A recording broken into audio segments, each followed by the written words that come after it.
Welcome to another edition of the Sports War. And we are back. We got the full crew in the house.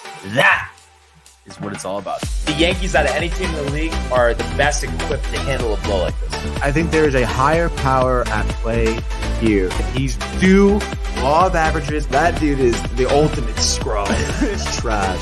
Yeah. Every person you have in there is fucking trash. Next game, you're going to see a big performance. You can see it in the end of the game, and I'm just totally stoked and excited for this. And we are back. Welcome to another edition of the Sports Port, and today it is the Barnes, Tony, and Domac show here on a Wednesday. That's right, baby. What's going How on? you fellas doing? Fucking hump day. Let's go, Good. dude. Hanging in there. Yep. The long night, the early morning. Don't worry about it. We're getting through the day. A lot going on in sports, dude. How pumped are you to head to Shoe later? Very excited, dude. But honestly, I think you said like, oh yeah, probably 5.5. It seems like you went 4.5 last night, I think. I mean, it's possible. By the time I got home, I showered, drank some water, got into bed. No late night Sopranos. No. It was like turn the TV on and like almost like I was falling asleep. Already, Yeah. So it was Yeah. like, I honestly went a little Sopranos. Didn't go to Really? sleep till after 12. Like, just couldn't help it. Needed to watch it. oh, You know? well, I mean, it's good that you did. Yeah. But But where I are you slept right solid. now? Like season 4? What are you at? No, season 2. Oh, let's season go. 2. So Yeah, we're yeah. early on, dude. Yeah. The uncle, where's pussy? Can't find him anywhere. He's wearing a wire. He's wearing a wire. Yeah. It is so funny. Like, it's kind of messed up too, because like obviously, that show specifically, like, they're portraying some stuff that's real, but just Right. how it's like every problem, like somebody does one thing, Yeah. gotta whack him. Yeah. Imagine if life worked like that, Oh, dude, that'd be sick. Oh man, that is funny. But what a time last night though Mhm. for the corner. Honestly, anybody who missed that, Dude. definitely check it out. Absolutely crazy. Honestly, I don't think we've ever had a gaming corner where we've done 3 games and like it's been each of us winning at each of the games. Yeah, that is which is true. pretty intense. That is true. And then the PS5 doesn't work with the PS4. We learned that the hard way last night, dude. Yeah. So what's the deal with that? I don't know if you know. Like, is that only for like MLB the Show? Because I swear I used to think it was everything. Certain games you can cross-platform, but other games you can't. Like I know a lot of the newer games, like they try to keep it on the newer consoles so that like you have to buy the new console. Right. But right. there's some Yeah. some places like I know 2K does it, MLB does it, Mhm. Madden doesn't, FIFA doesn't. Oh, but also could cross-platform just mean that you could just play somebody on Xbox? It doesn't Yeah, mean that you too. can But play it the also series means before. the old console too. Okay. Like on gotcha. FIFA, you need to buy for Xbox, you need to buy the brand new Xbox edition one to play on the new one, and you have to buy the old Xbox edition one if you want to play kids on the old one. Okay. Yeah, it's so like- beat. So if you have the new Xbox and you want to play with a kid on the old Xbox, you got to buy both FIFAs. Wow. It's ridiculous. Yeah. It's terrible. And I'm remaining hopeful, but I'm kind of worried. Like, this is the last year of PS4 and Xbox One games. Probably. Yeah, it's getting pretty intense now. There's a lot of games. It's coming out. been a long time. Yeah. Yeah. It's so annoying. Because it's still like 500 to get the PS5. Yeah, dude. It's crazy. Because I feel like at this point in time for the PS4, I mean, what was it, like 2 something? Like Yeah. probably. Definitely. Yeah. Because the PS5 has been out how long now? 2 years, Yeah, maybe? I feel like even longer, right? A little Maybe. bit. Years. Yeah. I think 2020 came out. Yeah. Now, did it come out before COVID? No, So that's I a know totally I different- got the PS4 kind of close to before. I think it was 2021 the Mm. PS5 came out, because I think Yeah. I had gotten the PS4 for COVID. It's 450 right now. So that makes Oh, sense. Wait, comes what's right up. oh, it's 450. Is that 2020. Walmart.com? Target, GameStop, seems. Yeah. They all Yeah. had 450. Okay. I remember when it was like really hard to get too when it first came out. For like too. a year. For like Yeah. a year. you So couldn't touch okay, it. so that I Yeah. actually was still under the impression that it was like not like the easiest, but I guess you could just get it anywhere. Yeah, which I mean it makes sense. But I remember like my brother got his like backdoor action at like a Circuit City. Yeah. Like he went like in the middle of the Bronx too, like sketchy area. I didn't think like, Circuit City was weird still shit. around. Exactly, Brian. Wow. Yeah. Wow. That's kind of crazy, you know? Yeah, it is kind of crazy that he had to do that. Circuit No, City. but Circuit City used to be the spot. I know. I remember Circuit City TVs, like, and they used to have like legit like equipment too, like not just like your regular HDMI cables, like coaxials, like XLRs, like actual good equipment to go. It's almost like a Radio Shack. And then all of a sudden, Buy dude, was always great too. And now it's gone. just where have Sayonara, you gone? dude. Yeah, it's tough, honestly. Yeah, you kind of miss that honest type of environment going to a retail store. I enjoy shopping. I don't know. I don't like shopping online really ever. But you're saying you enjoy shopping in terms of like just in general, or for like, you know, technical equipment, like technology, Well, I guess both. Yeah, but I do enjoy specifically, going into a Best Buy, like, hey, I need this. Can you help me? Whatever. Now it's like I walk into Best Buy, and if I need like an adapter thing, they don't even have them in stock. Oh, I can order for you online. You can pick it up tomorrow. Why did I come in the store? Like, what is the store even here for? And then also too, like I get it. Like the online marketplace will always be a big thing, but it's like for clothes, like a lot of times, like you kind of need to try it on. Same thing with shoes. Yeah, like, I don't know. I just think it's kind of ridiculous. But. That's right. No, it is ridiculous. It's bullshit. You gotta check online before and then go. Yeah, like, what is like, I'm a big Best Buy app, and then I look at the app. And it's like, oh, it's in stock, and I show up. Because then if it's not, then I can kind of like give them a little attitude. Because like, it said it was on the app, you know. Yeah, it's true. Like the only thing that's good is like I like it for like going to Home Depot. I can look up if they have it, what aisle and dates. It tells you everything. Otherwise, sometimes it would take you 20 minutes, or you have to find somebody. Oh, what are you looking for? Do you have the SKU? They're always asking for the SKU, Tony. Right? I mean, you're a big Home Depot guy, or you're a Lowe's? No, I do Home Depot for sure. Yeah. I don't know. For some reason, I think it was just like what I was used to, but I barely ever went to Lowe's. I've never been in a Lowe's. I've been to Lowe's. I've been there with my dad a couple times. In Milford, they have, and then I'm sure on the island they. On the island they have a Lowe's. I think I closed down recently, but they have a Home Depot too. They have both. I remember when Lowe's opened, it was a big deal because it was like there's the Home Depot on the island. That was it. That was the only Home Depot. It was the only big hardware store. And all of a sudden, this Lowe's comes in, and people are like, "Whoa, game changer!" Yeah, like what's going on here? You know. But we do have a couple comments to start here. Of course, dude. We have the always here, never leaving Kev Do Taylor saying, "Let's go, dude. We want the smoke." He says, hashtag rep TCA, rep DTV, rep the sports board. The Knicks are on a streak, he says. Barnes' Madden game is subpar. Hashtag purple. Time out. Dude. I mean, what did I outscore my opponents yesterday? Like in the two games by like what? 40? Like what is he talking about?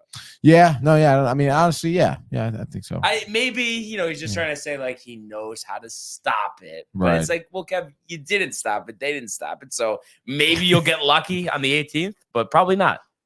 To be honest. Wow. He thinks he knows the Kelsey coverage, like. Kev, I can do different things. Like I'm not going to do the same thing against you because I know you were watching, right? Or no? Yeah, no, I totally agree. There's no strategy. There's no game planning, Tony. I'd be surprised to see what Kev Do brings to the table. I mean, we don't have any tape on him, so I guess we'll see. We also have JB in the house saying, "What's up, fam?" Knicks rolling along. Josh B. Let's have a day. Hashtag company Jays. Hashtag sportsboard. Hashtag DTV. And Nick Main also in the house saying, "Sports boys." Nick Main was the guy we were trying to play with last night. He's on the PS5. We were on the PS4, and we also couldn't figure out why. Like for a while, so we just thought it was mad, and we go, "Oh, we'll try." When we played Shell, and then finally it was like, "Oh, like this cannot be played on PS4. Like with it can't be accepted." And I'm like, "Oh." And Rock McNeil says, "Hi D," and then he says, and then he goes, "Heidi ho, Downtime TV." Ryan McNeil. Is that like an inside thing with you guys or no? No, I've never heard him say Heidi ho. Really? Heidi ho. Okay, I wasn't sure if it was something maybe a shoe thing. Maybe he's been watching Home Improvement. Bless you. Thank you. Home Improvement? No, never watched as a kid. Tim Allen, Tim the Tool Man, Tool Time, Heidi. Please. Chief, on, dude. Tim Allen, you think he's a chief? Yeah. Really? Yeah. I mean, I used to watch the Santa Claus, like when I was younger. Santa Claus. But it's like to watch anything that he would do now. It's just like what I don't know. Hard to take him seriously. Toy Story, Buzz Lightyear. Come on, dude. Ridiculous, honestly. But now that you've had like a night to reflect, like next time Madden, do you feel like no way, no letdowns? Got it out of your system. You're coming for blood next time? Oh, yeah, I think so. I mean, at the end of the day, I don't think that you did anything special. I lost it. Well, I would say also though, yeah, like you did lose it. Yeah. And I think on my end, I just literally, besides, I guess, at the end of the half, like every drive I just scored, like didn't punt or turnover. Right. So it's like, obviously if you do that, like, you're going to win. But, no, yeah. And I feel like most of our games are like that. I feel like the last time we played, it was, we scored every drive and it was just like last minute, it'd be a field goal or whoever had the ball last would end up scoring and winning. So that's what I have to just stop doing my turnovers, dude. Stop with the turnover game. You're going to get Ralph for the next comment. Oh, Besides, wow. Wait, what does Josh B mean? JT, LOL? JTT, LOL. What's that? You don't know. Or you do know? No, I don't know. JTT. Why do you have all these inside jokes with everyone? That could be the actor, I think, who plays Tim Allen's son, one of the sons. I'm guessing that's what it is. But I don't know. I mean, I never seen the abbreviation because I'm pretty sure one son has like a 3 name. His last name's Thomas. Anyway, Chat is Donnie in the house. Is Donnie from Chat? Donnie Schmidt. Yeah, I believe so. Yeah. And then I forgot to tell you guys yesterday on your game stream. Would love to see some PGA 2K23. It's definitely a fun golf game. Brian, what do you think? Do you think it'd be fun if we play that? I think it would be fun. Yeah, yes, Donnie, absolutely, dude. We've done it before. Yes. And we probably will do it next week. I would imagine. So look out for that. And then JB confirms Jonathan Taylor Thomas. Yes, Tony, he says. And then Donnie says prime Pamela Anderson, dude. What? I don't think she was ever on home. I mean, maybe I'm forgetting this. Usually you don't forget those things. I know, dude. Anderson, what was I saying? Home improvement. Oh, maybe she was, dude.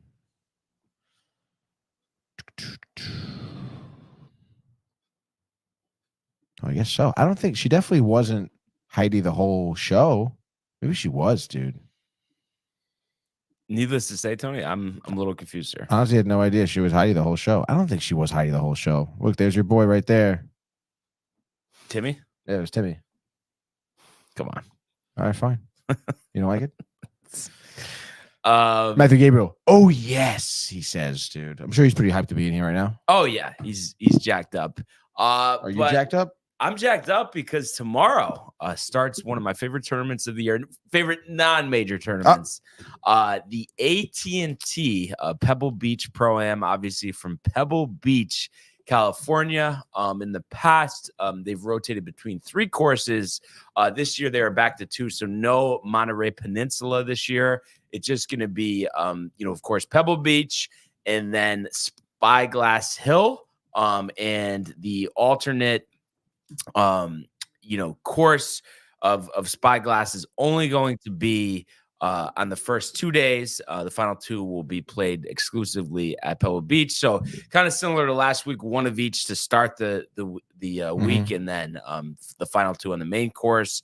The amateurs, initially, they had a chance to play all 4 days. Last year, that was shortened to 3 because of weather, and this year they're making it only a 2-day event for the amateurs. Wow. But there are some, big names, which I will go over in a second. And just to give you an idea too, the 2 courses here. Gorgeous courses. I got the flyover playing right now. Setting the Pebble table. Beach, known as, has some of the more beautiful holes in the world. 68-16 off the tee. Spyglass Hill, 7,035 yards, so slightly longer there. And you just look at historically this tournament, and yes, we always talk about the weather being questionable. And I actually just looked it up. It's actually better than I did kind of the basic thing where I just looked at the week and it's saying 70% rain, but actually most of that overnight. So should actually be pretty decent, mid-50s, some sun. So I think for Pebble Beach, that's pretty good. I know last year it got into the 40s and you had a lot of rain. Just got to watch out. Sunday, there might be some rain as they're finishing up, but we'll see. Saw some beautiful pictures on Instagram as well. Oh, yeah, dude, it's looking gorgeous right now. Practice round. So I'm really pumped for that. And just looking at the history of this tournament, Rose won last year 18 under. 2022, Tom Hoagie, 19 under. Daniel Berger back in 21, 18 under. Nick Taylor back in 2020, 19 under. Phil Mickelson, who's actually won this tournament 5 times, obviously won't get a chance to do that anymore, being that he's on LIV. He won in 2019 at 19 under. Ted Potter Jr., 17 under in 2018. And Jordan Spieth, 19 under in 2017. So you see, your upper teens here approaching 20 under par. Last time we had somebody hit that number, Brandt Snedeker, back in 2015, was 22 under par. So scoring pretty good, and they have doubled, more than doubled, the biggest purse in this tournament's history. And I believe this goes back to 1937. I think it was the Bing Crosby Pro-Am at that time. So this tournament's been around a while. But the purse jumping from $9 million last year to $20 million this year. The winner last year, 1.62. The winner this year, $3.6 million. So obviously, a lot of money here on the line. 80 golfers, no cut. Obviously, just see you later on the amateur side of things. So just taking a look power ranking wise, you have all top 50 golfers in the world here. But other, just kind of to name some off here, Rory, making his season debut, had been playing on the DP World Tour and, won an event a couple weeks ago over there in Dubai. Jordan Spieth, you got Patrick Cantlay, and Spieth has played well here. He's 11 for 11 with a win in 2017, solo second 2022, tied third in 2021 among 6 top 10s. He's rested. After just doing the Century the opening week of the season. Cantlay, Max Homa, Victor Hovland, JT back this week. Tommy Fleetwood, Xander Schauffele, Scotty Scheffler, JT Poston, Matt Fitzpatrick, Bo Hostler, Nick Taylor, who's won this tournament before, Nikolai Hogard, Jason Day, just to name some of the golfers, in the field here. And then also, to give you an idea too of what celebrities, athletes, are playing. They did list some of the pairings here. So you have Josh Allen paired up with Keith Mitchell the first 2 days of this tournament. Really? You have Keegan Bradley with Tom Brady. You have Bo Hostler with Aaron Rodgers. Oh, no. You have Matt Kuchar with Steve Young. You have Maverick McNeely with Condoleezza Rice. And you have Jordan Spieth with McDonald's CEO Chris Kemczynski. And I did also see that Larry Fitzgerald is in the field. He's playing with Adam Hadwin. That's cool. I was just trying to see quickly if there was anybody else that I recognized here. I know there's like a lot of CEOs and stuff like that. So I think for the most part, that's everything. No Bill Murray, Tony. I know you always get riled for him. Pau Gasol is with Emiliano Grillo. I know that's a big one. Buster Posey with Hideki Matsuyama. That's cool. And let's see, anybody else? That's pretty much, just from a quick glance of, everybody that I recognize. So where do you have the list of amateurs? So this was on the PGAtour.com website. Okay. And it says, see the Pro-Am teams for AT&T Pebble Beach Pro-Am. Okay. Fair enough. And then just to give everybody some, more background incident here. But, they just have some, kind of quick fact things here. The greens are the smallest on the PGA Tour. They average 3,500 square feet. It's one of, and then Rich Beam, who won the PGA back in 2002, said it's one of the most intimidating golf courses he's ever played. You get so caught up in the views, and then all of a sudden you have these difficult shots into the greens. Last year it was only 25th in greens hit percentage, but it was in the top 20 of the hardest greens 4 of the previous 6 seasons. So I think, weather obviously plays into that as well. And then, of course, it's known for its seaside holes. This includes a trio around the turn that is the world's best. After an open stretch of 7 holes that offer a friendly welcome to Pebble Beach, players confront 3 par 4s that is difficult as they are beautiful. 8th hole, which Jack Nicklaus said is the finest second shot in golf. And then the par 5s are difficult. Usually those are birdie opportunities. But you got the par 5 14th run, runs uphill away from the water, dogleg right. 18th hole turns to the left as it hugs a cove. 2 very different holes, but offer a challenge not normally found on 3-shot holes. That's, some big names have won this tournament. But going way back, Ben Hogan, Byron Nelson, Tiger Woods, Jack Nicklaus, Vijay Singh, Tom Watson, Johnny Miller. I mentioned obviously Phil Mickelson as well. So just to kind of give you full background information there. It's nice that they have the strongest field in tournament history. That's awesome because like we talked about, weather kind of has detracted golfers from entering this tournament. But now with this elevated purse, everybody's in. So that's awesome to see. So difficult to say on my end. I don't know if you kind of are dealing with the same thing. Who's going to win? Because a lot of guys haven't played this tournament in a few years. But then, you weigh, someone's past history versus how they're playing right now. So a lot of things to consider. But what are you thinking, sir? I know, super tough here, dude. It's actually kind of funny. Because I was thinking, Victor Hovland a lot, and Donnie Schmidt does pop in here saying 12-1. Hovland 12-1 odds. Going to throw a couple bucks on him, he says. But I don't know, dude. I heard Victor Hovland just changed his golf coach. Oh, really? Yeah, dude. Which is kind of interesting to me. I don't know if that's like a good thing or a bad thing, really. And I don't know, man. I feel like historically speaking, he's played, I think, on Pebble Beach 4 times. And really hasn't done well. I think his best finish was tied for 12th. Okay. So I don't know, man. I think I'm gonna go to win the tournament. I'm gonna say Max Homa. Okay. Cali boy. I'm not sure where he is in terms of odds to win the tournament, but I imagine somewhere like in the favorited section, I guess you could say.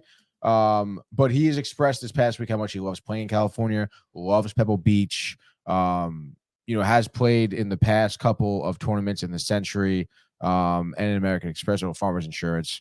Tied 13th for Farmers, tied 14th for the Century. They've been striking the ball really well. 18-1. Yeah. Okay, word. I'll take those odds. I like that a lot. And again, I just think, going with the home crowd guy, I think is a good job here. Like you said, weather's going to be pretty solid except for Sunday, maybe a little rain. But I think this guy is going to be pretty stoked to be playing in this tournament. I think he's going to hit the ball really well. I believe he won Farmers, I think, last year. And that's really it, I think. But nonetheless, he's always been competitive for sure. So we Max Homa with a score of, I'll say in the upper teens. Let's say 17 under. 17 under. Yeah. Wow. So I'm actually going to go, with another guy that actually has 18-1 odds. It's somebody who has a history at this tournament. And we mentioned in the preview of, who's playing. He is, well rested. I'm going to go with Jordan Spieth. Wow.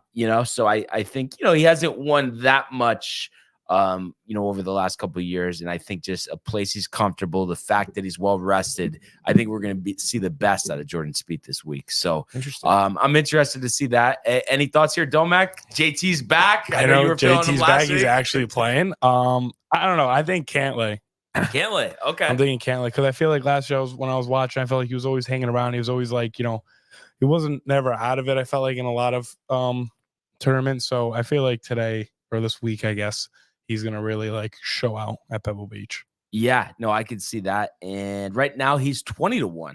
So you're really getting some bang for your buck there. Where do you think Rory's going to end up finishing? I think it'll be top 20 to be conservative, and I could see him sliding into the top 10. But I don't know. I just think it's too easy. Oh, he won, at the DP World Tour. He's going to come here and win the first event. I don't think so. Yeah. He'll probably play pretty well. Yeah, I can see, like, again, first couple rounds, killing it. Maybe, like, final round. A little chunk. The rain. Dude. Yeah, definitely. Weak Rari. I know. It's a shame. But now, what are you thinking? I know it's 80 golfers, so there's not a ton of, like, unheralded guys here. Yeah. But guys that aren't at the top of the list. Any thoughts here? I guess I'll go with the Keegan Bradley. He's often been my my long shot. The Woodstock, Vermont native. I forget what tournament he won last year, but I feel like he always shows up. Travelers. It was the Travelers. That's right. You were there. Yeah. Give me Bradley. What do you got? I'm gonna go with somebody who's won this tournament before in Nick Taylor. All right. Obviously, we saw him win the Canadian Open last year. And I think, past champion, he knows, the lay of the land, and I could see him, winning this one. Any sleeper for you? I don't know because one, I don't know every golfer on there because I don't get a laptop, but that's I don't get a laptop. No, you don't, dude. I guess JT if I have to pick one, just because he hasn't won yet. I mean, it was like I've said a couple weeks ago when he wasn't playing, he wasn't bad last year, and I'm telling you, he's gonna come around, and he started playing well when he first came back. So, I mean, I guess it's not a sleeper, but if I had to pick another person, give me JT. Yeah, I mean, I think that I've always liked him. He's always played well. It just, for whatever reason, that great win at the PGA a couple years ago, it seems like there hasn't been any consistency since then. And that was like a career moment coming from 8 strokes back in the final round. I mean, that's crazy to think about. Insane. Crazy. No, Tony? No, it is crazy. Yes, it's a tremendous comeback. I like how you got real serious and being very sarcastic. Yeah. But I'm so pumped to watch this. And I think, and I think I mentioned this the other day, but I think there is going to be more eyeballs on this just because of the fact that you have the All-Star break for hockey. Sure, NBA is going on, but just the Pro Bowl this weekend, which is just flag football, which is just insane. Literally crazy, dude. Yeah, like that. Yeah. That's what they do. It's getting soft. All right, so just to give everybody an idea, TV coverage wise, so 3 to 7, Golf Channel and Peacock. I'll have to check too. I think this should be on ESPN Plus as well, but that'll be tomorrow 3 to 7. Friday 3 to 7 as well, Golf Channel and Peacock. Saturday, you're gonna get 1 to 3 on Golf Channel and Peacock, and then 3 to 7 on CBS with Nance. Ian Baker Finch, Tony. And then Sunday, 1 to 3 on Golf Channel Peacock, 3 to 6:30 on CBS. So I am pumped up to watch this tournament. We're going to get some good golf. Yeah, I think so. And tee time start 11:45 tomorrow morning. Yeah. Let's go. All over it, Tony. All over it. So good stuff in that regard. And we will have to keep you guys posted on what transpires here. And who knows? Maybe, next week when we're playing PGA, we'll play Pebble Beach. I feel like we have played it before. Yes, we definitely have played. I think it's that's like probably the difficult. first one, dude. The greens, dude, miss by a doing? little, Which is a lot. Oh, so frustrating. I know. You play PGA, Domac? Like the game 2K? Yeah, I play it. Yeah. I had to stop doing the precision meter because it was way too hard for me. Wait, what was too hard? Like the precision meter. The precision meter, because I would flick down, and then when I go to flick up, every time, no matter how I did it, it wasn't going straight. So I gave up, and I do the triple tap now. And I'm lethal with the triple tap. Okay, we've just never done that. I've never done it either. So the main control is the one with the stick, and because I suck, I got mad and I changed it. And the other one is where you just click A. Like you have to click A 3 times. One is a start, and then another one is to stop your power, and then another one's for accuracy. It's like kicking in NFL. Yeah, it's like a lot easier. Yeah, I bet. Yeah. But it was funny. I was like, it's been now I haven't played that much the past year, so I'm not as good anymore. But when I first started playing that game, the first version came out. I think it was 21. I was terrible because I was so used to Tiger Woods. I'm like, this is so weird. Yeah. Like, now I think it is good. I think it's really good. Yeah, I really can't imagine another way. I love using the stick. Yeah, it's just for me. It's just too. I mean, I like it too because you have so much more like range with it, and you could shot shape a lot better. But I can't. The flick up, I just can't get right. That's all right. One day, maybe. One day. One of these days. Yeah, dude. But let's go now to the world of Major League Baseball.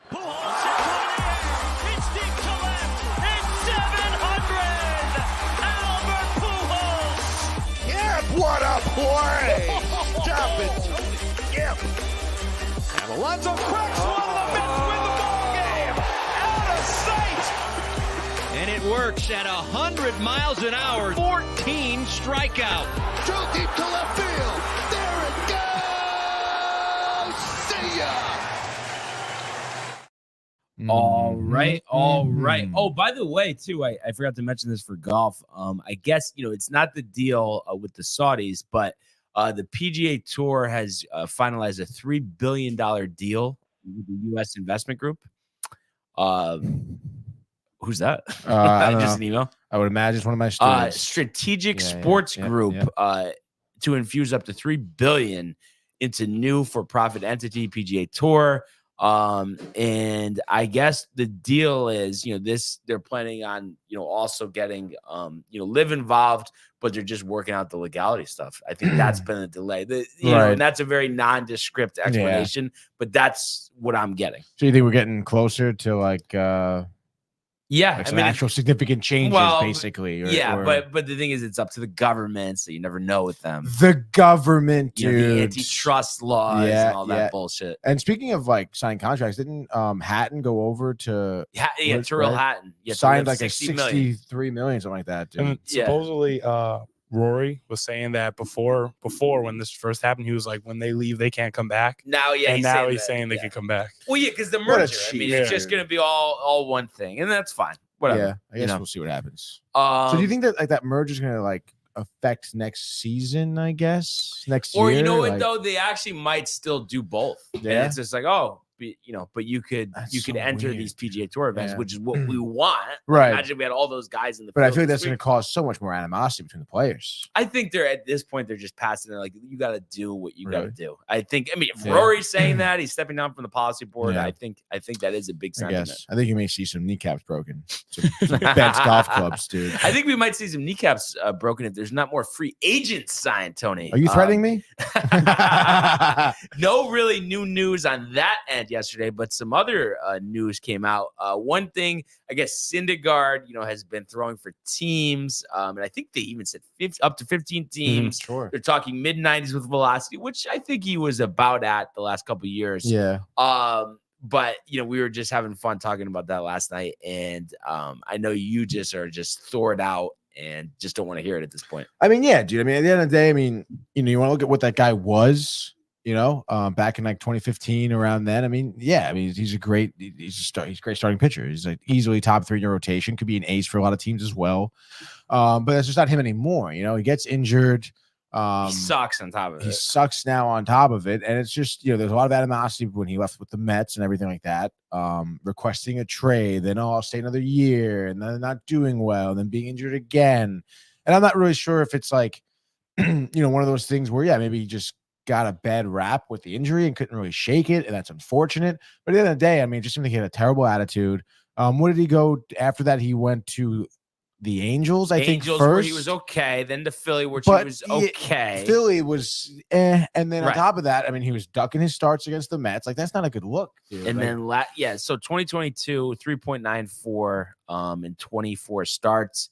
But last year, 6.50 in 18 starts. I mean, that's not, I don't know, dude. It's not good. And I think he's 31 now. Teams look at him. Sure. Maybe. Yeah. Take a flyer on him. I don't know. I just think though, if anybody's going to do it, and I know this sounds very like biased, but then it's going to be the Yankees with Matt Blake. I don't know. I could just, and I would like to do it where we just try to do him have him as a reliever. Like, just forget the starting. Right. And I don't know. I just with some technique and stuff, I can see him getting the velocity up a little more and have it be one of those like revitalized projects that we've had before. I don't think he's going to want to do that. I mean, what leg does he have to stand on with a 6.5 ERA? None. 18 starts? None. He's going to not play, I think. No, he'll pitch out of the bullpen. We'll what do you think, Domac? I mean, somewhat of a shot, him as a reliever? I don't know. I mean, if Matt Blake really thinks he can do someone, and then they'll bring him in. But I guess it's got to depend on what they saw there. And I don't want him in the battle for the rotation. Like, no, give me Will Warren or whoever else, you know. So it'll be interesting. Obviously, he's going to be in camp, somewhere. But it's just funny because, especially like going way back, I did always like want to have him on the Yankees because, like, when he was with the Mets, it's like throwing 100 miles an hour. They were sick. Yeah. Kyle asking where Mike is with the TikTok live. Oh wow, Kyle, what's up, dude? Michael is on assignment right now. I would imagine he'll be back within the next hour or so. Who started the on assignment? You? Yeah. That's really gotten some legs. Everybody's on assignment. Everybody's on assignment, dude, right now. It's good. They're on assignment. Yeah. Elsewhere, dude, out in the field. Exactly. Yeah. And then what did you guys think about the Orioles getting sold for $1.72 billion. Cal Ripken, part of the investment group. I mean, I like it a lot. I mean, I feel like one of the things that the Orioles, like one of the biggest gripes, I suppose, Oriole fans, that is, Carlisle is that I was trying to do some research on them. I couldn't really find. I didn't really get a chance to. David Rubinstein, is the co-founder, leading the way. So good for him, dude. That's great. But I feel like one complaint from the Orioles fan base that they had an owner that would never really want to spend big money, right. would be able to get, they would, I guess you could say, draft well and like kind of, have their farm system be good. They get a good player, rookie status, looking for a big contract, does well. They don't want to pay him. He goes elsewhere. And obviously the Orioles have a lot of that right now. They have a lot of youthful talent. And they obviously would want to keep those guys once they exceed their rookie contracts and stuff like that. So I think this is good for the team, good for everybody involved, right? Like good for the Orioles, probably bad for Yankee fans, I guess, if you want to look at it that way, Brian. But I say this is great. Yeah, I mean, what do you think? I mean, is it a concern? Maybe, I don't know. I think it might be just because the Orioles have been bad in the recent years. Right. But like when I look at the Orioles, it's just kind of like they're the Orioles. Like I feel like I never sweat them whenever we play against them. Like I don't know. Like there's the Orioles. You like, should start. No. I think the thing I would say is they've done an outstanding job developing positional talent. Yeah. Because you just think about with Rutschman and Jackson Holiday. I mean, that's going to be a combination that's going to be tough to stop. But the pitching has been a struggle. And I think some guys had a couple good pitchers though. But like Kyle Bradish, I feel like they had a couple. You know what I mean? It's like Kyle Gibson, Dean Creamer. Those guys you just named, like that's the top of the rotation. That's like John correct. Means has had all these Tommy John surgeries. So it'll be interesting to see, but hey, I mean, we welcome the challenge. Yeah. But I feel really good where the Yankees are at now. I guess they did bring back Greg Allen. Yep. Minor league deal though. I feel like he's not even gonna make the team. I don't know. I don't think so. See what he does in spring training. It was funny though. The first time we had him, remember he made like the big like like we weren't scoring any runs, just bunting, stealing home. Like that was kind of cool for a little bit. But and I do see on here too. Yankees' first spring training game will be against the Tigers at their facility, February 24th, 105. Wow. So we are a little over 3 weeks away from that. And it's awesome. And me and Tony talk about this all the time. Yeah. But how do they not just televise every spring training game? And I know it's like, but it's like people will watch it. Like I don't get that. People will watch it, but also at the same time, I also don't think people will watch it. Like especially people my age. I mean, unless they're like huge baseball fans, I never hear any of my friends or anyone I've talked to over talk about, did you catch a spring training game the other day? Spring training this, spring training that, or maybe broadcasting it will make us talk about it more. But, so maybe if you look at it like that. And try out some streaming platform. They're so big on the streaming. So just have it be exclusively on that, a low dollar amount. And it's like, me and you talk about it all the time. I mean, if like we're able to watch anything and there's the spring training game on, we want to watch it regardless. Absolutely, dude. Absolutely. Yeah. You're kind of like that too? Like if. Yeah, I think maybe now thinking about it, adding more broadcasts might actually broaden people watching it. But also at the same time, like I said, like I never noticed when spring training starts. Once it just starts, I'm like, spring training started. Yeah. And then after it ends, I'm like, spring training ended. Like I never really like if the game's on, I'll throw it on. But I've never like, let me get on my couch at 1 o'clock to watch a spring training game or anything like that. So yeah. But I mean, I would say definitely. I know Tony agrees with me. Like, I mean, I'm watching the Yankees spring training game over regular season NBA, like without a question. Say Mets, obviously, but. Yeah, same difference. I would still watch the Yankees spring training game over regular season NBA. Yeah, that's crazy. That's crazy. Crazy. Somebody's tight. I would rather watch baseball. That's not crazy, dude. Crazy. You're crazy. Insane. You'd rather watch a meaningless spring training game over an NBA regular season game. That is also meaningless. No, dude. Like the Warriors game last night, them winning was huge. Momentum. They're like barely even in the play-in. Like there was a huge win. Okay. And B got hurt. That was huge. He might not get his MVP. I mean, I feel bad for that. How bad is he hurt? You want to see the video? Sure. I got pulled up right here. If we're gonna go that way, let's see. Where are we? Orioles sold Embiid. Bang. Apparently he was playing with a partial UCL tear. I was doing some research on it. And it seems throwing some pitches. No, it seems that this was a little bit of a knee hyperextension. I think he's gonna. Oh, where are we? We're right here. There we go. I think he's gonna be fine. Honestly, he did seem like he was in a lot of pain. here, and let's roll this tape back here. So you see him. Of course, it's Draymond Green. Ball fumbles, goes, dives in the ground, and this guy falls right on his knee, and it does right there, dude. Right here. You I forgot that you're on delay. Can you not see it up there? No, that wasn't on yesterday too. My bad. I haven't said anything.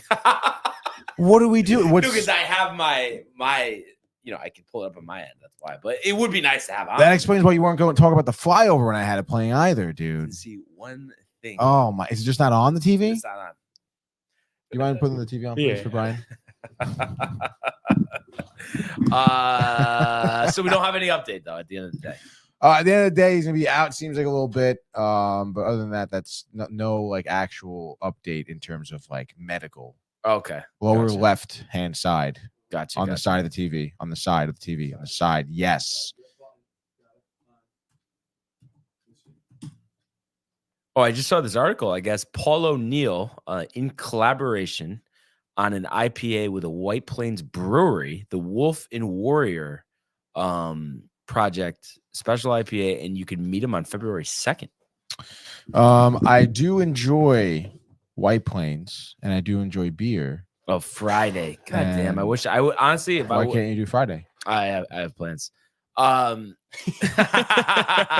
it's 5:30 to 7. I really would have went to that. Paul O'Neill's a man. I think even you like dude. Paul O'Neill. What's not to like about Paul O'Neill? What'd you say? I said, what's not to like about Paul O'Neill? Yeah, you know, exactly. He's a great guy. Friday night, February 2nd. Check my calendar. Maybe I'll go, dude. I mean, but you. I thought you haven't heard of Merrimack though. It's in White Plains. You say. What's the name of the brewery? Do you know? Does it say? Well, I see 195 East Post Road, White Plains, and Wolf and Warrior owner brewer. Wolf and Warrior Brewing Company. Okay, that's what it's called. Okay. By the way, Embiid MRI today. We'll know more later. Okay, gotcha. Okay, so they got interesting free 5-ounce beer when you join the Wolf Pack. There you go, dude. 5 ounces though. Like they couldn't even give you 6 ounces, like a half a beer. Like what the hell? I mean, we know everything's cheats these days. By the way, dude, I walked into. Oh, this is cute. They have like a Mandalorian, I guess, beer. I was actually watching this. I just thought The Mandalorian. No. I was watching Sopranos, and John Favreau was in it, so I was thinking Mandalorian. You know. Wow, dude. This looks pretty legit. This place. Yeah. I think they have like food and stuff too. Oh, don't get me started on the food. Maple chicken wings. Maple chicken wings. That wow, good. Juicy chicken tacos. Let's go. Baked pretzels. God. Mad tacos. Do you like tacos, Brian? Well, I know we talked about it last night. I know. Hand cut chicken tenders. Love that. Brussels sprouts. Oh wow. Flatbread pizza I can do without. But nevertheless, Tony, sounds like a good place. A big pile of hand cut French fries. There you go. I like the names on the menus. Yeah. Dude. Yeah. Big pile. That's what I want to hear. I was saying something about something. Oh, there's a new brewery popping up in Fairfield, dude, right by Sweet Basil. Oh, really? We walked in there yesterday to give him our business card. Looks sick, dude. Pool tables everywhere, pinball machine, giant. Used to be Planet Fitness. TVs, plenty of TVs. Used to be Planet Fitness. So it's huge. It's a big building, and I guess, dude, it goes all the way back. The full bar. We talked. How many brewers. Pool tables? I counted 3 when I walked in there. That's 2 solid. pinball machines, dude. Opening the next couple of weeks. So, like, let's go. Let's go. That's awesome. Let's get hammered we'll there. definitely check it out. Let's go now to the world of the National Hockey League. Here he comes. McDavid shoots. Top shelf. He scores. Captain with the overtime winner. That's the middle break. That's a world-class hit right here. Tomsky stepping. Rink Washington made the full split save. Are you kidding me? Turn. Side of the net. Between the legs and they score. Filthy. David Pastrnak. The silver trophy to the Golden Knights. All right, Domac. Here we go. A little hockey, light action, as we know. Because of the All-Star break coming up, 2 games last night. Only I think maybe 3 more games tonight, and then that's going to be it until after the All-Star break. But last night we did have 2 games, and to Brian's demise, dude, the Blue Jackets beat the Blues 1-0. I believe Brian had a couple shekels on this game. I think he bet the Blues just straight up money line. Throw a couple shekels up there. Could be a nice payday. Exactly. It was not a nice payday for Brian because the Blue Jackets win this game. And I mean, pretty crazy 1-0. At the end of the day, like when you look at like the Blues' roster, I mean, you would imagine there's more than enough talent here to score one freaking goal against the Blue Jackets. And they just absolutely couldn't, which is a damn shame. So break it down for me. Are the Jackets good? The Blue Jackets are not good. And the Blues are good. The Blues are okay. The Blues won the cup in 2017. Yeah. Pretty intense year for them. Like they kind of came out of nowhere. Yeah. Had a lot of old players. Since then, the team has been kind of dismantled. So not at all having the same guys on the box score sheet that they would have in 2017. I think I want to say maybe Kyrou was on the team. Braden Shen was on the team at the time. Ryan Thomas, maybe, and that was Colton Parayko, and I want to say that's it. Binnington, obviously, but everyone else is gone. They had a lot of big names at the time, like Vladimir Tarasenko, Ryan O'Reilly. They're all not there anymore. So the Blues have been kind of mid since then, I guess. Gotcha. I believe they've had a head coaching change too. In the meantime, definitely a winnable game. Definitely a winnable game for them. Like I said, the Blues have a lot of talent. A lot of former Rangers, Sammy Blais, Pavel Buchnevich, Kevin Hayes. These guys are good too. And like I said, you would imagine they have more than enough talent to beat the Blue Jackets. And a little background here for the Blue Jackets. Blue Jackets, I feel like, have just sucked. I want to say in the past decade, they just have not been great. Yeah, little competition here and there, whatever. But it's not a big market, whatever. And then this guy, Johnny Gaudreau, New Jersey native. Drafted, I believe, by Calgary, played with Calgary for a few years, had an outstanding year, like stellar year. Goes into free agency and signs the Blue Jackets. For a lot? The contract for Johnny Gaudreau. Wait, and is he It sounds like you said that like Columbus it's a or bad no? thing. No, he's from New Jersey. That's why everyone thought he was going to go to the Devils. Okay.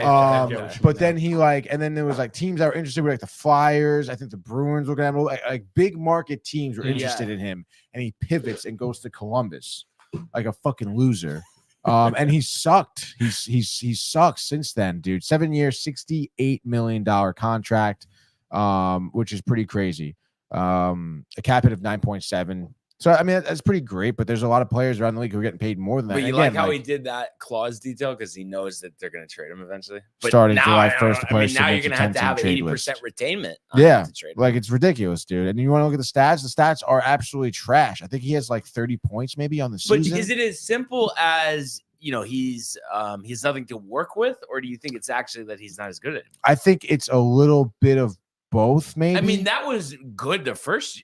Oh no, that was Calgary. Okay, so last year was just very mediocre. Last year was mediocre. Calgary, that was his big breakout year. Played the full season, 115 points. Led the league in plus minus with 64 on the ice. Like he was an absolute dog on Calgary, and he worked his way up. I mean, look at like in 2018, 82 game full season, 99 points. Like he has that capabilities, and Calgary wasn't anything that great either back then. Of course, they had great pieces or whatever. But that whole him going to Columbus was just so odd to me. And I think honestly a waste of his time and in his career, if you ask me. But I don't know, maybe he just again like Calgary wasn't competitive at all. 2021 they were very competitive, and then he wants to leave. So I don't know, maybe this guy just doesn't want to have those high pressure games. I don't know. But it could just be the organization, management, the coach, you know what I mean? That could have all led to why he left. No, true. But again, he went to of all teams, went to Columbus. Like he could have went to New Jersey. He went to New Jersey, and they would have been probably fucking nasty. Oh, I just can't. Columbus in the winter too. Like, what are you doing? What are you doing? And you're from New Jersey. It's like you're home. A Buckeyes fan? You think that could be why? Maybe actually, possibly. But yeah, wow, it's almost like Mike Trout not wanting to leave the Angels. Yeah, so pretty crazy. Nonetheless, they did win last night, Brian. I know you're kind of tight about it. And Justin Danforth, we know, Shul alumni. You know about Justin Danforth? No, but I believe a Canadian guy, Shul alumni, graduated 2 years ago. He's like one of those who did junior hockey, came to college, and you're like 25 as a freshman, and then you play, and then you leave at your 30-year-old. Yeah, you leave when you're like, you're almost 30, and then you go to There's somebody in college football that's gonna play their 9th year. Yeah, I saw that. What's a tight end in Miami? How is that like? Because you like redshirt for 4 years, so you not got another 4 years, and What then the like hell? you get a COVID year, so you're Yeah, up the to like COVID 9. year gives Yeah. you the extra. Did you hear that technically Tom Brady can be eligible for a year of college football?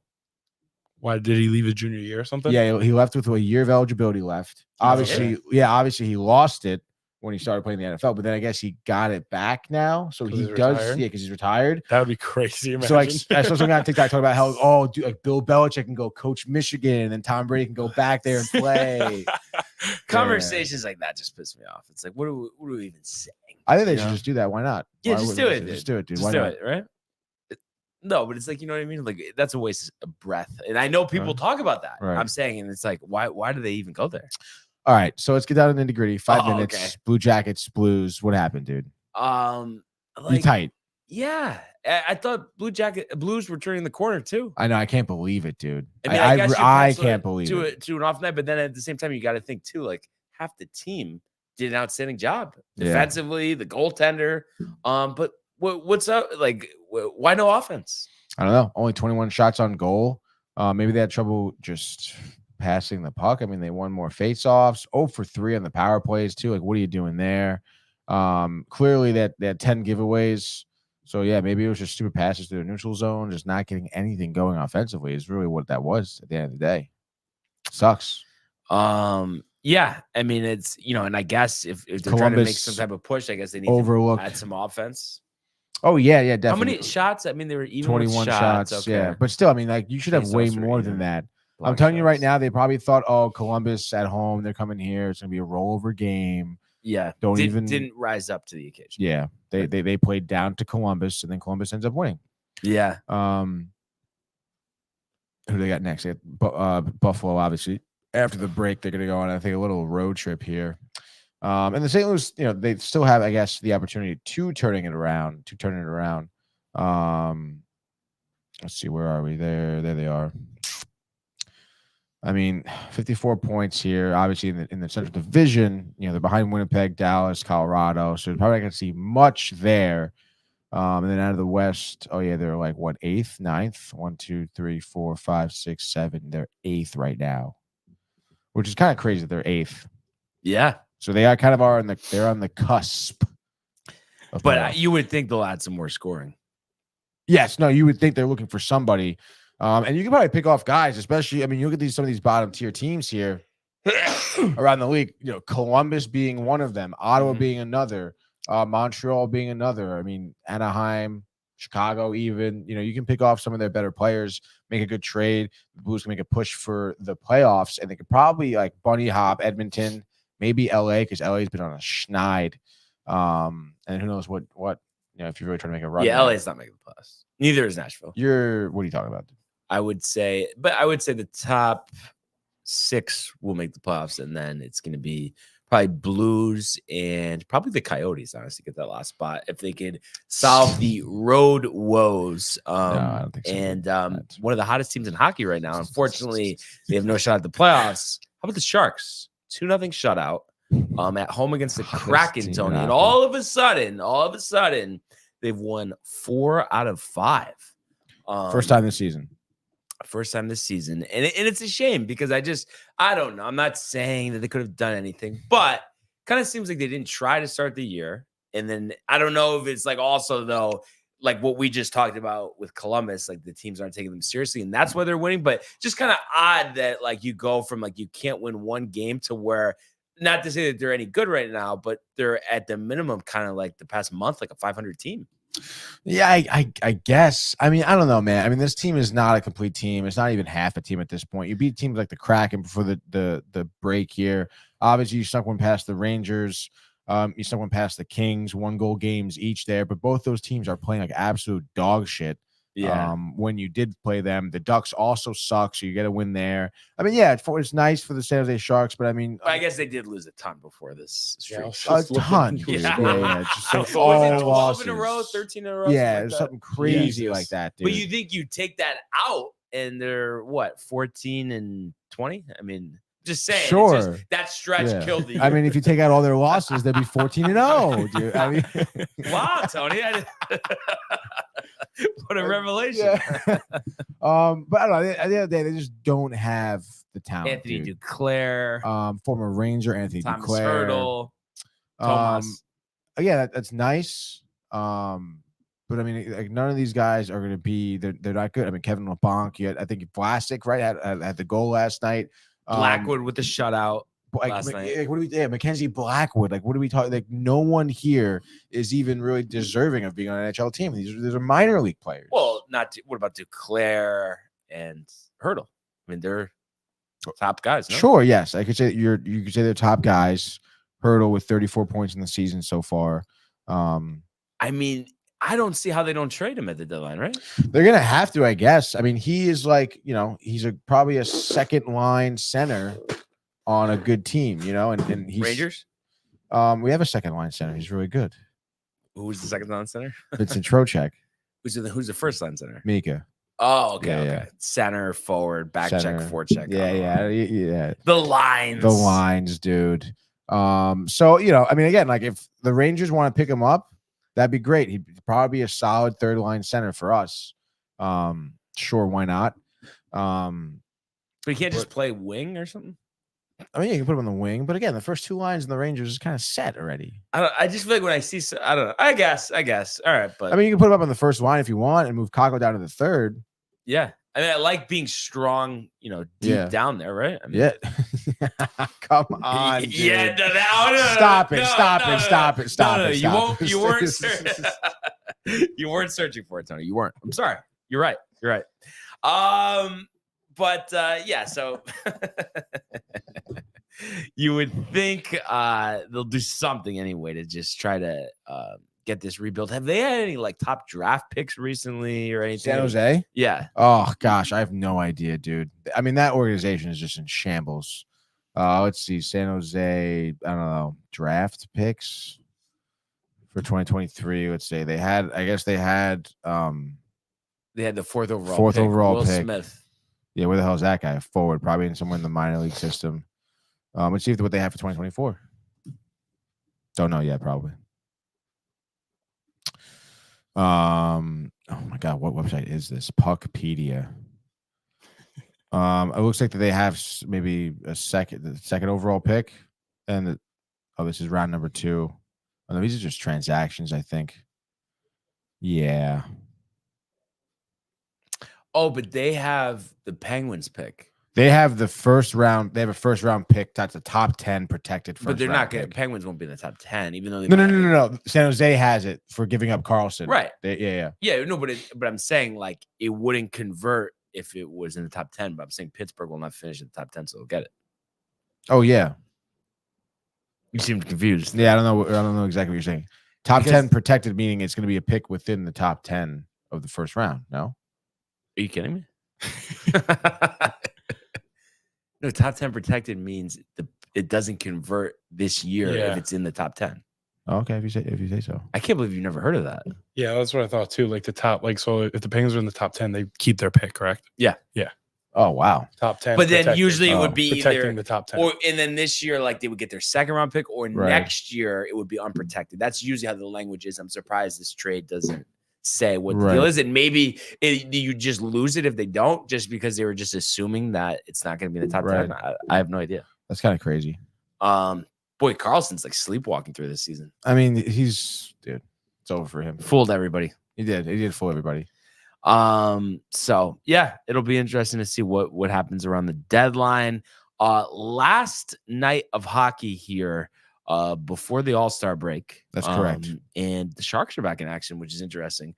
But we do have 3 games. So for the last time, I guess, until Monday, this is going to be our final pre-All-Star break. I know, break, whatever. Hockey frenzy, Tony. Oh my God, you're making me do this. All right, let's go. First game, we're over there in Detroit. This is Brian's favorite city. The Red Wings are taking on the Senators. Detroit here at -125, and obviously we know about the Senators being a little bit on the schneid of their own. Over/under is set at 6.5. The Detroit Red Wings. Tony's been hot on them all season. What do you think about this? Yeah, and I hate to piggyback off of that, but the Senators are dead to me after what they did against the Predators the other night. I think that was luck. That was gift wrapped. Detroit, you'll see better team. Dylan Larkin. So despite Kane being on IR with Husso, I think they'll easily have this one. I'm gonna say Red Wings 3-2 over Ottawa. So Red Wings and the under. I think I'm gonna go. I was gonna go Red Wings. I'm gonna go with the over. Why not? Especially looking at the past few games for the Red Wings, scoring 5 against the Vegas Golden Knights. Obviously 3-0 against the Flyers, but nonetheless, dude, I think they can score a lot here. So give me the Red Wings winning this game. I guess 4-3 against the Ottawa Senators. So let's go up next game. Totally lost my spot here, flubbing it. But next game here, we're going to be, it's right, LA Kings are going to be in Nashville, Brian. So you'll have to make a pick here. Oh, man, I can see you sweating it out right now. Nashville, -105 at home. Looks like LA is also minus money there on the money line, which is pretty interesting. I hate when they do that. Over-under is at 5.5, so not expecting a lot of scoring between these two teams, which is very interesting as well. The Kings on a 4-game slide. And the Predators losing 4 of their last 5. So what do you think about this, dude? Kopitar, Kemp, goal apiece, and the Kings snap that schneid, get off of it. Nashville in shambles after blowing a 3-goal lead early last time. I'm gonna say Cam Talbot, 35 saves. Kings 5-2 in Nashville. So Kings and the over. I'll take Kings and I'll take the under tonight. I do think the Kings are a type of team who they know exactly where they're at in the standings, and they know they're going to need some wins going into the All-Star break here. So give me the Kings muscling their way through, but they win this game 2-1 against the Preds. Let's go, dude. Kings and the under. Write it down again, Brian. Next game up, 10:30. The hottest team in the National Hockey League, your San Jose Sharks, are taking a hop, skip, and a jump over to Anaheim to play the Ducks here. Both teams, this is basically a toilet bowl here. San Jose is plus money here on the road, obviously. Anaheim is -185, and your over-under, I'm sure, is 5.5. Double-checking now. It is 6.5. Wow, they want to score. Thought you knew a thing or two. What do you think, Brian? Give me the hottest team in America, Tony. Give me the Sharks. I just like the way they're playing. And really grinded it out last night. Scoreless first 2 periods, get those 2 big goals in the 3rd period. So I'm going to say they're going to take out the Ducks here. We're going to say 3-1. So Sharks and the under. Tony's going to say Ducks and the over. Obviously, Ducks haven't played a game since, I think, the 27th. They're well rested. Adam Henrique, Frankie Vetrano, 2 goals and an assist. Frankie T, 2 goals and an assist. San Jose on the back-to-back too. Stop it. I don't care. And then John Gibson also has been pretty solid, I think, as of recently, for the Ducks anyway. So give me the Ducks and you take the under or the over? I took the under. I'll take the over. Ducks and the over. Let's go. Complete oppo of Brian. Ducks win this game. I don't know. 5-2. 5-2? 5-2. Wow. Yeah, that's right. That's it. I'm trying to think too. Are the Sharks in line for the number 1 pick, or who has the least points in the league right now? It might be. It probably is the Sharks. Let me see. Where were the standings? Let's go the whole league by points. The Blackhawks. Oh, Blackhawks have the least that would amount of points. Be interesting to get another number 1 pick. I mean, I know it's not going to be like Bedard, right? Clearly, they need some help. I feel like they're almost like without Bedard, like it's like Anaheim, San Jose, Ottawa, Columbus, all bad teams, but I think they're like even far below them without Bedard. Like they have no shot to win games. Yeah, I mean they have no one else besides Bedard on that team that's really that good at all. So, how's our records doing, by the way? Me and you, heads up here. Yeah, I mean, last night you I think gained another game on me. I just had this pulled up. I have to go back to it, but I'm sorry. I think you're up 10 probably. It's over basically. Not really though, because we still have 3 weeks till spring training. Yeah, it's starts, like so. you know, 3 But weeks. the next 2 days, like this whole week being cheats with hockey picks doesn't help. And Yeah, it's like, that's true. what do we just because we're bored, we're gonna pick NBA? Like I don't know. Maybe we will the next 2 days. Honestly, Yeah, sure. It's just give Brian every opportunity to win. No, just say you. No, yeah, I'd be down to do that. Yeah, we'll save for the next few days. And actually, it I did want you to interesting. do a little homework assignment on air right now. Oh, what do you got? Because I'm just thinking ahead here. Can you see if they've posted the All-Star Weekend like lineup for the skills stuff for NHL? So we got going on here. Roster, schedule, how to watch, bang. Oh, okay, here we go. All-Star. So it will happen. Oh wow, it will happen Thursday, right? February 1st, which is And the All-Star game tomorrow. is 3 p.m. Okay. 6 p.m. Captains, 4 teams, Team McKinnon, Team Hughes. Oh, that's how they're doing it. Oh. That's how the NBA Wait, did what it is the last it? couple Team years what? too. So it's I guess it's NHL stars have captains along with a celebrity co-captain. So the 4 teams are the draft is tomorrow. yeah. So Okay. team I guess Team Matthews, right? Is Austin Matthews, Morgan Riley, and Justin Bieber. And then Team McDonough is of Team McDonough. Team McDavid is, of course, McDavid, Draisaitl, Will Arnett. And then Team McKinnon is, of course, McKinnon, McCarr, and then Tate McRae. Wow, dude. And then Team Hughes is Quinn Hughes, Jack Hughes, and then Michael Bublé. That's kind of funny. All-Star competition. Another revamped format, I guess. That's the only thing I hate about hockey. I feel like they change it every year. And then it's like we're kind of getting like the NBA with the celebrities here. Honestly, usually they do a good job without that. Dude, I Here really, we are. don't have to I don't want to have to watch Tate McRae. No, I want to see Bieber Be hit a like- chip shot. Yeah. I mean, Oh come my on. god. They should have them play in the game actually. Yeah, like and full get padded lit up. up. And then the skills competition is Friday the 2nd. Do we have a list of activities, entries? Let's see. Let's go down the list here. These are all the all-stars. Details Details of of the skills competition. 8 events, dude. Wow. With points earned for placement in each, the player with the most points at the end will receive $1 million. There we go. Wait. The $1 million. The player has the most points. Yeah. Oh, because there's 8 events. Yeah. And it's 12 players. So all the players do all the events. Yeah. No. So just 12 all-stars will duke it out in a series of 8 events. The participants are David Pastrnak, Nathan McKinnon, Cale Makar, Leon Draisaitl, Connor McDavid, Matthew Barzal, Nikita Kucherov, Austin Matthews, William Nylander, Elias Pettersson, Quinn Hughes, and JT Miller. The first 8 players to compete will be identified by the hockey ops department, whatever. We'll vote on the final 4, whoever. And then the events will be the following: hardest shot, fastest skater, stick handling, one-timers, the passing challenge, accuracy shooting, and then an NHL shootout, and then the obstacle course. So no golf this year. No golf. So I like that, actually. They're keeping the skills competition, like, I mean, they're putting up $1 million now for it. Well, actually, they didn't do that. There was there was no cash prize. Well, I'm sure there was, but it probably was not.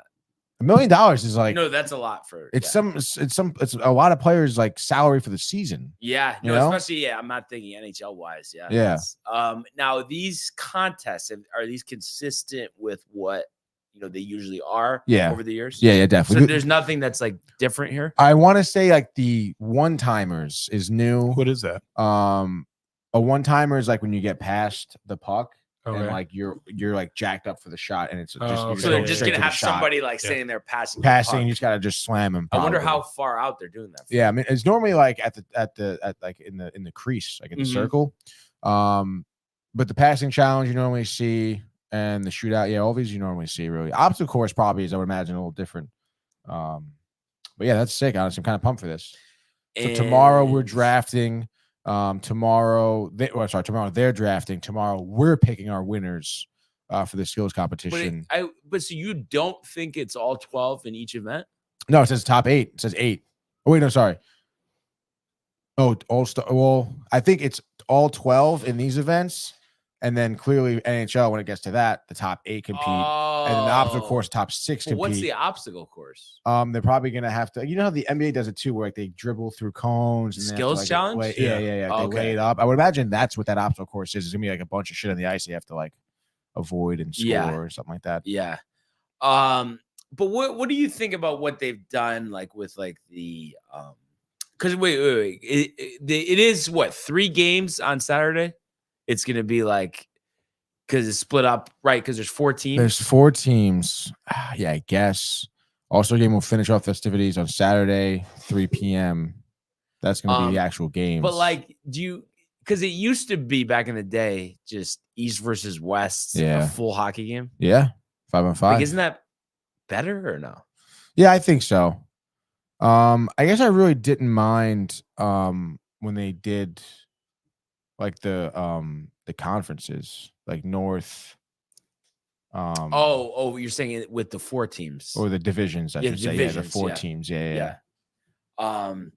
It just, but every league's doing that, and like it's crazy too. Like the Pro Bowl, they had to get like, did they really have to get rid of like I don't know. The Pro Bowl's the worst out of all of them. Yeah, well, I now, think so too. Now, it's just, especially, yeah. I mean, it's like don't even do it. You're embarrassing yourself. And I never understood why it's a week before the Super Bowl.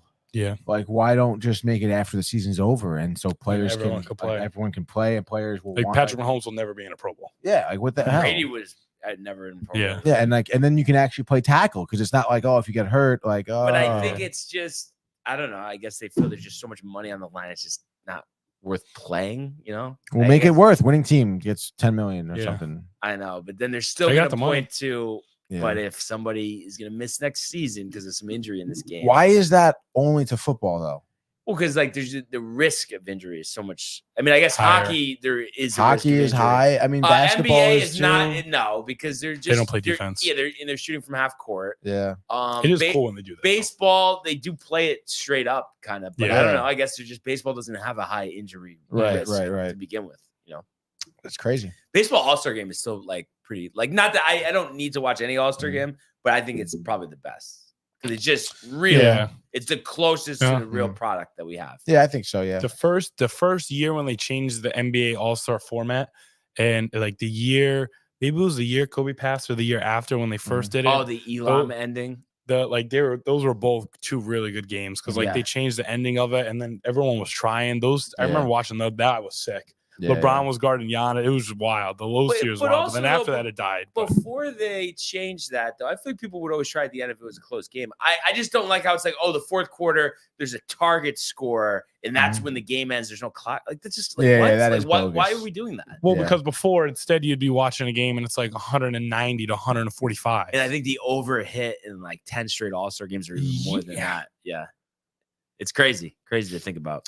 Yeah, but I guess I'm pretty pumped for the NHL. I like the 3-on-3 hockey though, because like in the NBA too, they can't really change it because you can't play like 3-on-3 basketball. But like when you play like 5-on-5, like and you have 12 players on each team, there's 7 all-stars that like everyone wants to see that are sitting.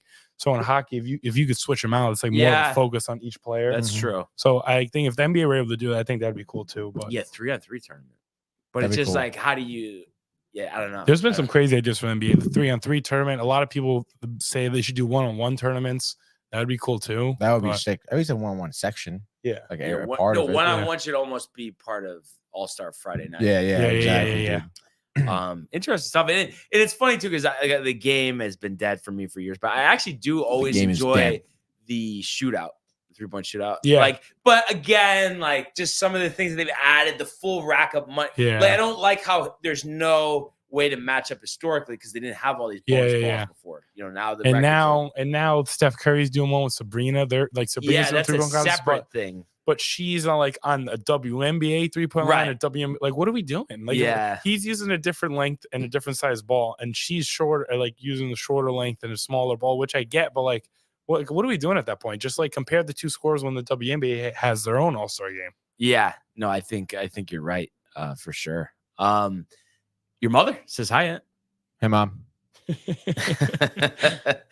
But yeah, no, I'm pumped. Definitely gonna be tuned in Saturday, watching the All-Star game, and then I still okay. So it is going to be all 12. It is kind of like I'm just starting to think about this for the skills night, like 12 per contest. That's heavy, isn't it?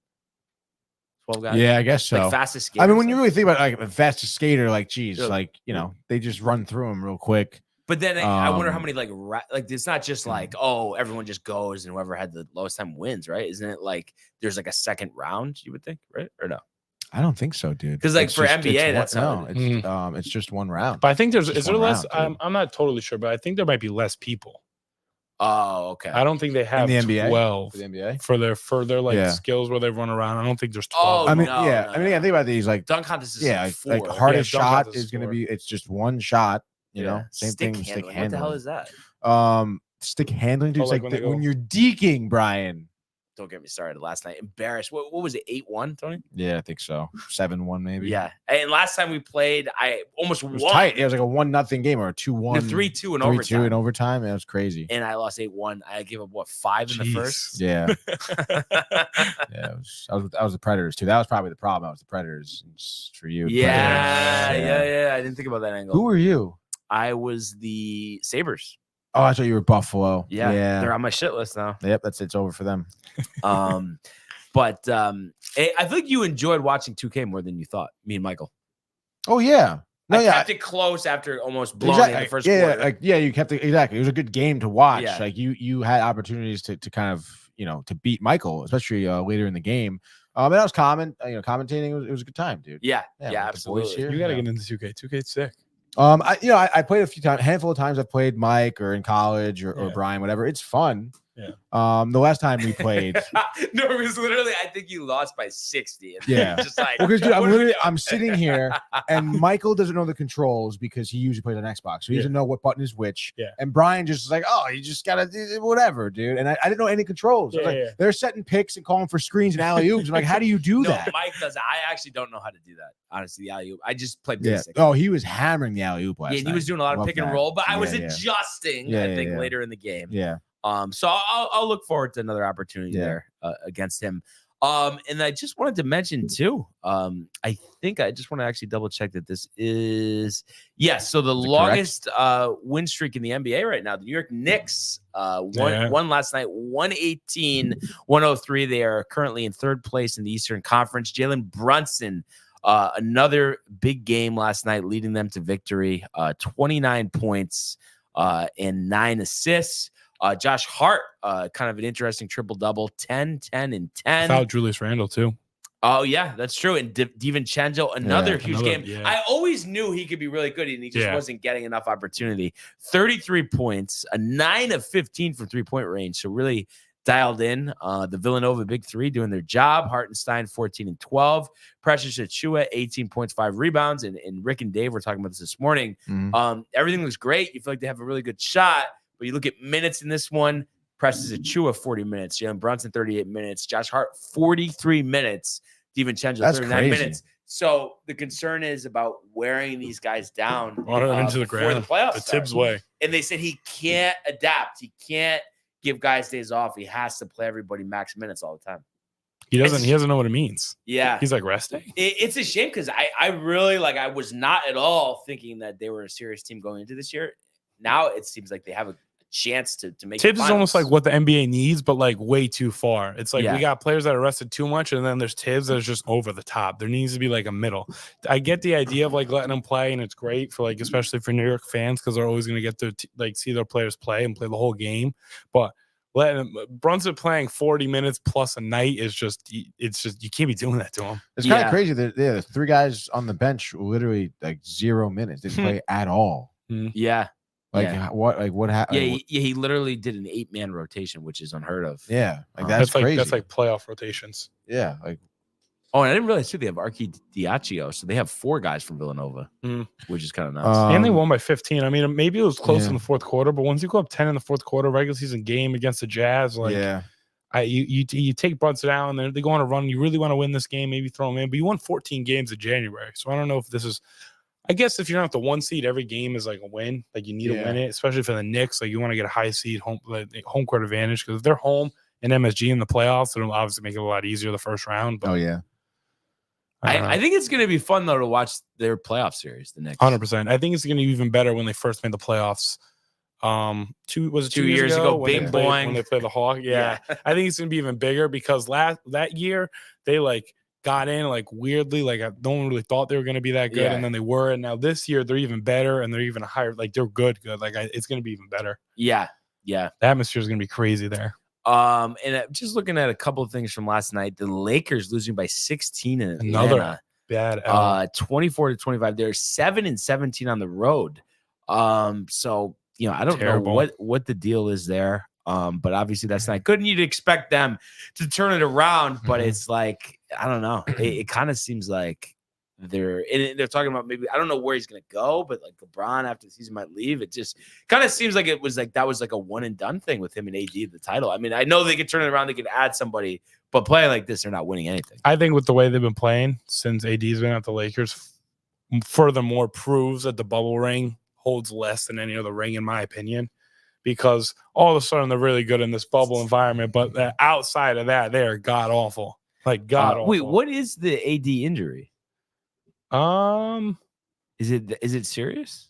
I'm not sure because he played. The last time I saw him play was against the Warriors, and then they played 2 games. They got dogged against the Rockets, and then this game. So it had to be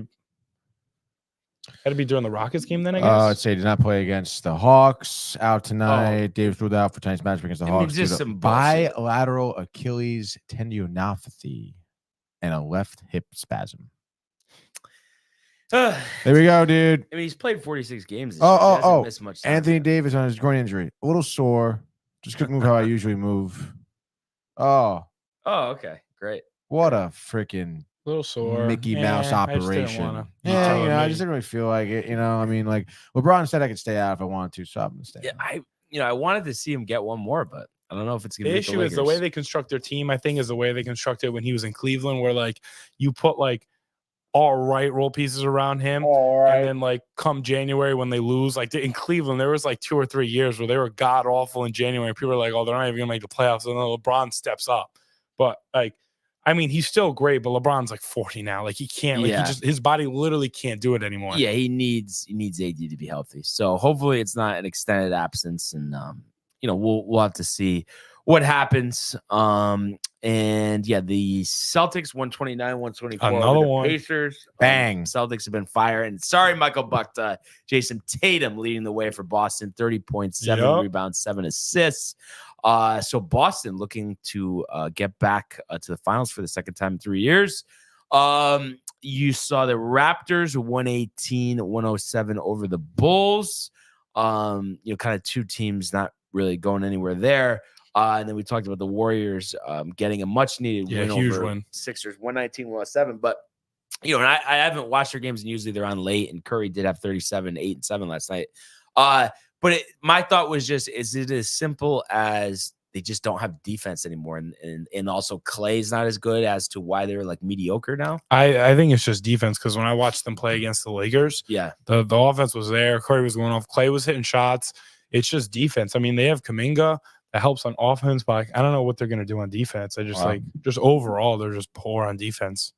From start to finish. I don't know if it's like fundamentally, like to my knowledge, Kuminga is, an athletic forward. And I mean, Wiggins is also on a decline. Wiggins was really good that one year they won the championship. Yeah. He locked up Tatum. But ever since then, it's been slowly getting worse. And I mean, again, Chris Paul isn't here. And that was a big reason. That was a big part of their team before that because they were really good to start the year when Chris Paul was playing. So maybe when Chris Paul's in the game, it makes Curry like he has more energy. Maybe he can play a little better defense, So I'm not totally sure. I want to see what happens when Chris Paul comes back. Hopefully they're still in the hunt, and then maybe Chris Paul comes back and it's like a spark, but we'll have to see when he comes back. Yeah, absolutely. I'm just looking here. Clay 17. And it's not like sometimes they did get blown out a couple weeks ago. I think early in the new year they were getting blown out. But like the last couple games, the Lakers, they went into OT. The Kings was down to the wire. Curry had the last shot and then lost the ball. Like, I feel like recently they've been playing better, especially when Draymond came back. And when you watch the game, you notice that Draymond is like, when it comes to like teaching players on the court, like Kuminga and other guys, like Draymond's really needed. But it just, there's defense just fundamentally just not there. Yeah. Those close games was giving up. Like the last play against the Lakers, the last play, Curry scores, hits like a freaking 120-footer freaking from the parking lot, hits it. And now LeBron gets the ball with 4.7 seconds at the top of the key. He somehow gets from the 3-point line all the way down to the rim in like 2 seconds. It was like there was like 1.7 seconds left on the clock. So he got from 3-point line all the way down to the rim in 3 seconds. And then they call the foul at the end. It's like, how do you just let him drive and then foul him right at the end like that? Yeah. Like, we got to play better defense there or force them to kick it out. You got to let the other player score. Yeah. Mm-hmm. Yeah. It's just little things I just feel like need to be corrected. Steve coaching. Kerr's got to step up. I don't know what he's doing. Yeah. He's got to be like, guys, Yeah. like, we got to play some defense, man. Yeah. Just you should be in there, dude. Yeah, dude. Tell Steve Kerr, you got to sign me, dude. Yeah. I'll tell him. I'll be like, Curry, what are we doing, Yeah. dude? What are we doing? not easy as it used to be. That's for sure. Definitely. And I was just seeing on here too, kind of an interesting games. Suns Nets. They're talking maybe tribute video for that one for Durant. That's which funny. is kind of funny. Wow. Nets have been struggling. They're talking about how the Knicks might want to give up like 4 first-round picks to get Bridges. If the Nets would even do it, I don't know. They were talking about that yesterday. I saw that. I don't even know if it's worth it. 4 picks? I doubt they do that. I think that's insane. You 4 give up picks 4 is picks for Embiid. Not Yeah, for that's what I'm Mikal saying. Bridges. And then one funny thing too, I don't know if you saw this, but Ben Simmons, just came back almost at a triple-double the other night. Yeah. And he, like in the post-game interview, and like Rick and Dave were ripping him, but he's like, "Yeah, everybody knows how I roll here," or something. And they're like, "No, you roll. They never see you. Yeah, What are you talking about?" You've played like 2 games in the last 3 years. It would be something. Imagine if he ends up like turning it around and is actually like That would be cool because Plays when he long was a Philly, people were saying he's the next LeBron. He was like, LeBron, step aside. Like, Ben Simmons is coming. like I think he'll always not be able to shoot, but if he's somewhat aggressive going to the basket and distributing and getting rebounds, I mean he'll be useful. Yeah. Me and my friends always make jokes. I don't know how many points he scored last night, but if you ever want a free bet, you always slam the Ben Simmons under in points. Yeah, It's free money. or under 3-pointers. Yeah, never or under making one 3-pointers ever. That in points. Like he ain't scoring like that and he ain't shooting like that. You just slam those unders and you're winning money. And what'll be interesting too, the Bucks lost Doc's debut the other night. They're in Portland tonight, 10.5-point favorites. But I don't know. I wouldn't be surprised if for whatever reason they didn't get the job done. He even made some comments after the first loss, like, "Oh, it's gonna take some time." And like I was listening to the Michael K show, so like, take some time. Like before he got here, they're 32-14. Like, what do you need time for? And then he said he was like, "It's really hard. I wouldn't wish this upon anyone." Like What? Like if you went to jail, he was like, "I wouldn't wish this upon any other coach to join like the second best team in the East and like they're one of the favorites to go to the finals, but he wouldn't wish that upon anyone." That's kind of crazy. Sound like someone who's been in the background trying to get the job all year. Yeah, exactly. So that's really it. Some good games. Heat Kings, 7:30, Timberwolves, Mavs. What's Luka gonna do? So we'll see what happens. Jesus, Bulls Hornets. That is a toilet bowl, you guys. I can't believe the Pistons are 6-40. Like that's a real record. That's kind of crazy. Is that the worst record? Like, are they're gonna have the worst record in the history of the NBA? You think, or it's There was close. the shortened season. The Hornets were 6-56 or something. I think one year I Or could be 6-60. wrong, but it was 10 and it might have been 10-72, but it was something right around there. history 82 game season? Yeah, it was a shortened one. Just click Charlotte on that. Bobcats, maybe. Yeah. They were bad. 7-59. 7:59. There we go. I They were mean, bad. are you kidding? That team was bad. Yeah. Which was weird too, because I think around that time they were like I mean, they weren't as good, they weren't that good, but they were like the 8th seed. I remember when LeBron was in Miami. Oh, right. I do So remember that. they were like somewhat competitive too around that I think time. they so it was won crazy. one game of that series. Yeah. So yeah. The Pistons, like it's just I don't know. It's just not happening right now. And you gotta feel bad for the Monty Sixers, Williams too. I mean, he 9-73. got a big 9-73. contract. That's to the go there, record. but that's a lot of losses. And it's like how the hell do you turn that thing around? And shout out across the pond, Jason Libertelli. There's Yeah, one he's in dude- there, baby. There's one dude I always see on TikTok, and he's a huge Pistons fan, and he's like breaking down film, and every time they messed up, he screams Monty Williams, and then he screams like $50 million, Yeah. like however much they paid Monty Williams, and he breaks down like every other day, every time they lose, like 2-3 minutes of like film that they just don't do, like pick and roll help and like just things they don't do, and he's screaming at his phone, and he's like Monty Williams, $50 million, and it's so funny because they're just so Wow. bad. Yeah, no, I mean it's pretty bad. It's pretty bad, that's for sure. Only 4 games be tomorrow, but still enough to have friends. So homework assignment, Tony, if you could, the NBA, I think it's the NBA Tonight music. If you could get that on the board for him. Okay, dude. NBA tonight. Music. Yeah. Michael will be riled. 2 days, just at 2 off. Yeah, 2 days of frenzies, and then buried till the first round of the playoffs. No, I think the 3-point shootout we could talk about a little bit, and I don't know. I'm getting a little intrigued to be honest with the Knicks. I just I would be into that definitely. And I'll always watch the playoffs here and there, but I would like actually want to see those games. And it's just amazing too. Jalen Brunson, like it's like he keeps getting better. Yeah, like last year we knew he was, and it's like even more and more and more. It's like it was so unexpected. It was wild. Like people thought he was overpaid too at first. Yeah, for a couple months. They did say that. So, what about for you, Tony? Like anything with the Knicks? Like, would you be interested to see like in they win a playoff series? Like your interest level, like of seeing them maybe make the finals somehow.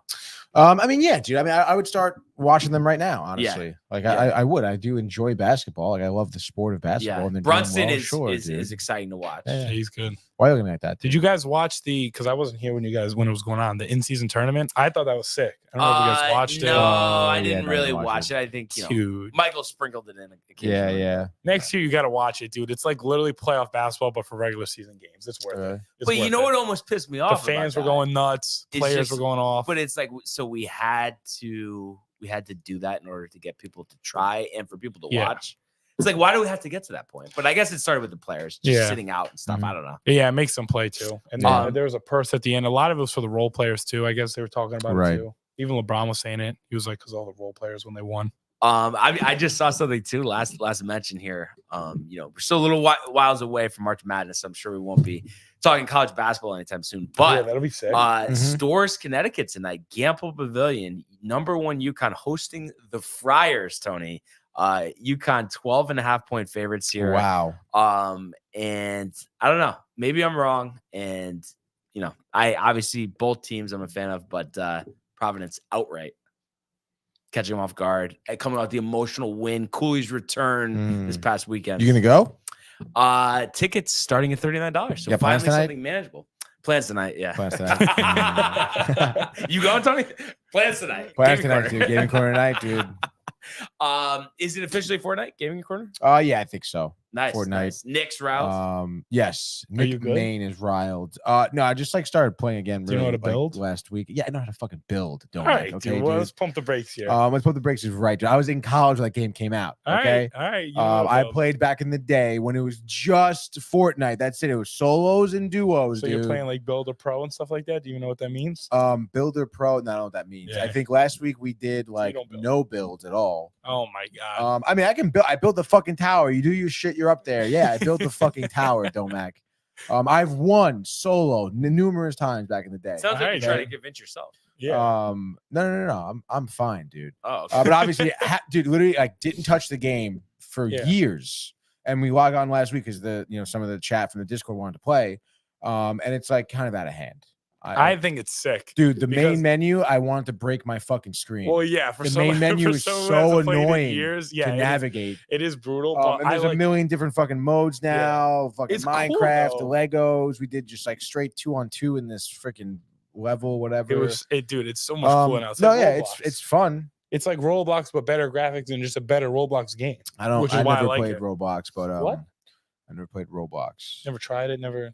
I think my little nephew, who's like 2 years old, plays that. It was like so. Imagine Fortnite right now, and Roblox is like shittier, blockier version of it. But there's like some crazy games on there. Like people go on there and will play like Call of Duty on there, and Call of Duty because the game's like better. Right. No, I mean it's fun. I had a good time playing. Like it's cool. And again, like you do a map that's like no build. And it's like all of a sudden you're like, you're playing whatever COD's. They have a little Hunger Games map that I play with my friends. That's pretty cool. It's like just bow and arrows and you run around. It's pretty sick. Dude, the bow and arrows are sick. Dude. I was using them last week. You think any chance I would like it, Tony, or no chance?